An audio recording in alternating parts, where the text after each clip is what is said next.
ഇതിൽ കിച്ചണിലേക്ക് എല്ലാവർക്കും സ്വാഗതം. ഇന്ന് വളരെ സിമ്പിളായി തയ്യാറാക്കിയെടുക്കാൻ പറ്റിയ നല്ലൊരു അടിപൊളി റെസിപ്പിയാണ് നമ്മളിന്ന് തയ്യാറാക്കാൻ പോകുന്നത്. അതിനായി അല്പം ചേന എടുത്തിട്ടുണ്ട്. ഒരു കുക്കർ എടുത്തതിന് ശേഷം അതിലേക്ക് ചേന ഇട്ട് കൊടുക്കാം.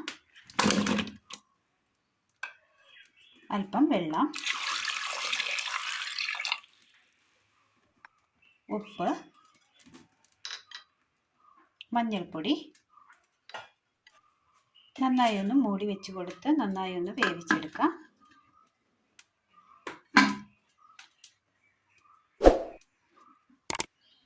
മൂടി വെച്ച് വേവിച്ചെടുക്കാം. ഒരു പാനിലേക്ക് അല്പം എണ്ണ ഒഴിച്ചു കൊടുക്കാം. ഒരല്പം ഒഴിച്ചു കൊടുത്താൽ മതി. ഇതിലേക്ക് ഒരല്പം ചെറിയുള്ളി അരിഞ്ഞത്, കാന്താരി മുളക്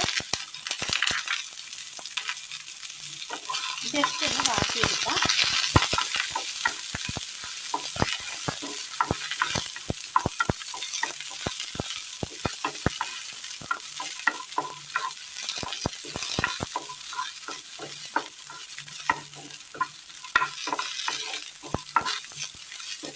ആ പച്ചപ്പൊന്ന് മാറി കിട്ടണം. ജസ്റ്റ് ഒന്ന് വാടി കിട്ടിയാൽ മതി.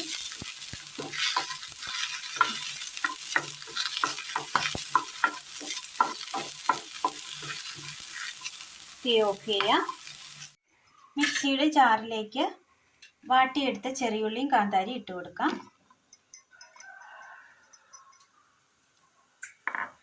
ഉപ്പ് ഒരൽപ്പം ചതച്ചെടുക്കാം. വേവിച്ചെടുത്ത ചേന നമ്മൾ ഒരു ബൗളിലേക്ക് മാറ്റിയിട്ടുണ്ട്. ഇത് നന്നായി ഒന്ന് ഉടച്ചെടുക്കാം.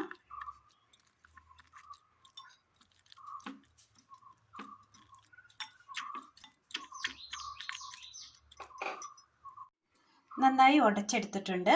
ഇനി ഇത് ഒരു ചെറിയ ഉരുളകളാക്കാം. ഇതുപോലെ ഉരുളകളാക്കിയെടുക്കാം. ഒരു ബൗൾ എടുത്തതിന് ശേഷം ബൗളിലേക്ക് അല്പം അരിപ്പൊടി ഇട്ട് കൊടുക്കാം. കോൺഫ്ലവർ, മഞ്ഞൾപ്പൊടി, ഉപ്പ് ആവശ്യത്തിന്, വെള്ളം ഒരല്പം. നന്നായി മിക്സ് ചെയ്തെടുക്കാം.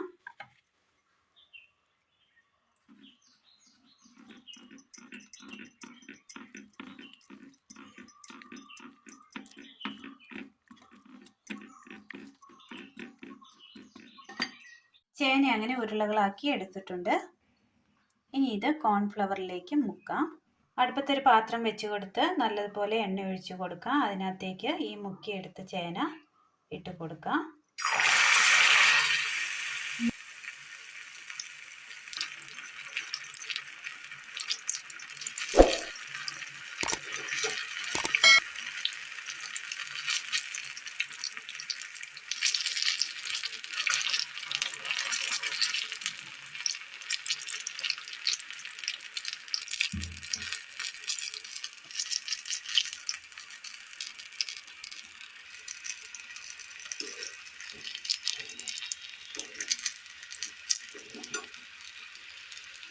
ഫ്രൈ ആയി കിട്ടിയിട്ടുണ്ട്. ഇത് കോരി മാറ്റാം.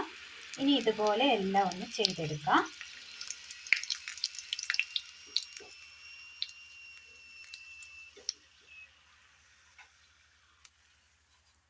നല്ലതുപോലെ ഫ്രൈ ചെയ്തെടുത്തു. ഇനി ഇതൊരു കത്തി വെച്ച് നടുവൊന്ന് മുറിക്കാം.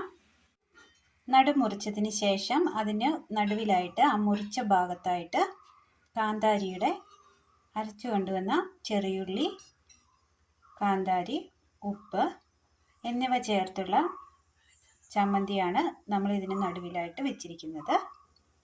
ഈ വീഡിയോയെക്കുറിച്ചുള്ള നിങ്ങളുടെ വിലയേറിയ അഭിപ്രായങ്ങൾ കമൻറ്റ് ബോക്സിൽ അറിയിക്കാൻ മറക്കരുത്. ക്രിസ്പി ആയിട്ടുള്ളൊരു വിഭവമായിട്ട് നമുക്ക് എടുക്കാവുന്നതാണ്. തണുക്കരുത്, ചൂടോടെ തന്നെ കഴിക്കണം. അപ്പോൾ നല്ല ടേസ്റ്റ് തയ്യാറാക്കി എടുക്കാൻ പറ്റിയ ചേനയുടെ ഒരു സ്പൈസി വിഭവമാണ് ഇന്ന് നമ്മൾ തയ്യാറാക്കിയത്. അപ്പോൾ ഇന്നത്തെ വീഡിയോ എല്ലാവർക്കും ഇഷ്ടമായി എന്ന് വിചാരിക്കുന്നു. ഇഷ്ടമായാൽ ലൈക്ക് ചെയ്യാനും ഷെയർ ചെയ്യാനും സബ്സ്ക്രൈബ് ചെയ്യാനും മറക്കരുത്. താങ്ക്